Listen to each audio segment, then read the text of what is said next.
श्रीमद् भागवत कथा सुनने से मन का संशय दूर होता है और शांति एवं जन्म मृत्यु के इस चक्र से मुक्ति मिलती है। इसलिए हरि स्मरण और श्रीमद् भागवत कथा का श्रवण करना चाहिए। श्रीमद् भागवत कथा के श्रवण से जन्म जन्मांतर के विकार नष्ट होकर प्राणी मात्र का लौकिक व आध्यात्मिक विकास होता है।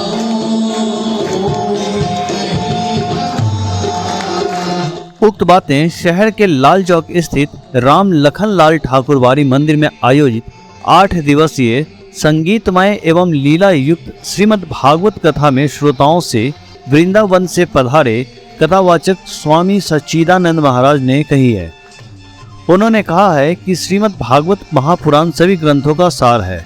भागवत पुराण को मुक्ति ग्रंथ भी कहा गया है।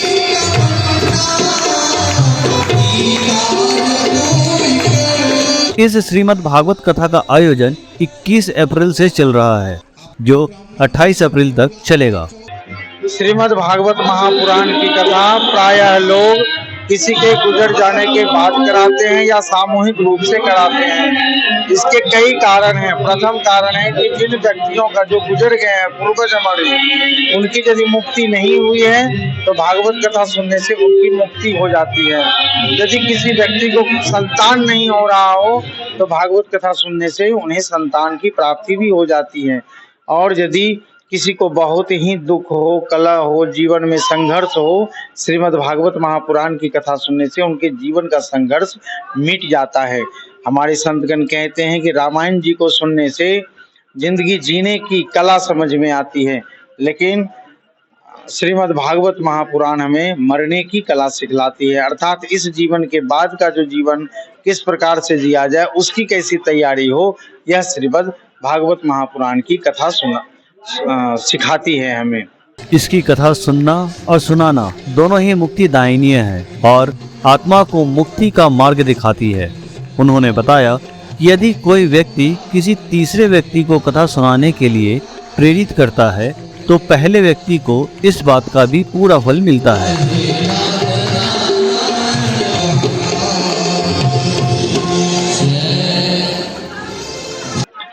श्रीराधे, जैसे कि भागवत कथा है, हम सब सुनते हैं, इससे मोक्ष का प्राप्त होता है। तो असली में मोक्ष है क्या? मोक्ष है मोह। मोह से होता मोह और अक्षर से होता क्षय।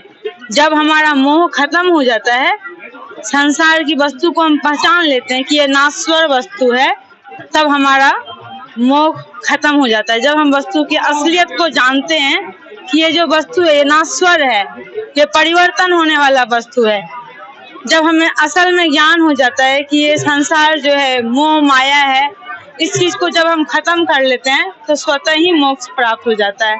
ये जो माया क्या है? माया एक मौसी है। जिस प्रकार से एक घर में, किसी जजमान के घर में एक मौसी गई, जजमान सोच रहा है कि मेरी पत्नी की मौसी है, वह सोच करके खूब पूजा कर रहा है, और इधर स्त्री सोच रही है कि मेरी पति का मौसी है, ये सोच करके बहुत पूजा कर रहा है। मौसी 1 महीना 2 महीना रही। अब जजमान पूछ रहा है तुम्हारी मौसी जा नहीं रही है, क्या बात है? तो जजमानी बोल रही है कैसी मौसी? ये तो मेरी मौसी है नहीं। तो बोल मौसी है किसकी? पति पत्नी सोच रही है मौसी है किसकी? तो चलो जा करके पूछते हैं कि मौसी है किसकी।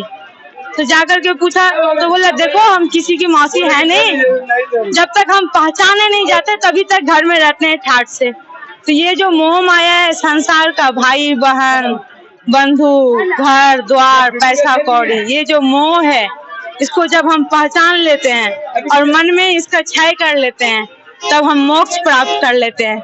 जीवित रूप से जो हमको मोक्ष प्राप्ति करा ले वही है भागवत, और यही है हमारा सनातन धर्म। श्री राधे। कथा सुनने का फल सभी पुण्यों, तपस्या व सभी तीर्थों की यात्रा के फल से भी बढ़कर है। हम लोग धर्म प्रेमी संघ के द्वारा खगौल लखन लाल ठाकुरवाड़ी के द्वारा हमेशा धार्मिक कार्य करते रहते हैं। लोगों का, खगौल वासियों का इच्छा हुआ था कि हम लोग इस बार भागवत कथा का आयोजन करें। इसलिए इस बार हम लोगों ने श्रद्धालुओं के लिए भागवत कथा का आयोजन कराया। और हम लोग हमेशा हिंदू धर्म के बारे में सोचते हैं और उसके बारे में जानने की इच्छा रखते हैं। इसीलिए इस बार हम लोग भागवत कथा करवा है। आगे भी हम लोग शिव चर्चा, शिव पुराण ऐसे ही कथाएं कराने की चेष्टा करते हैं।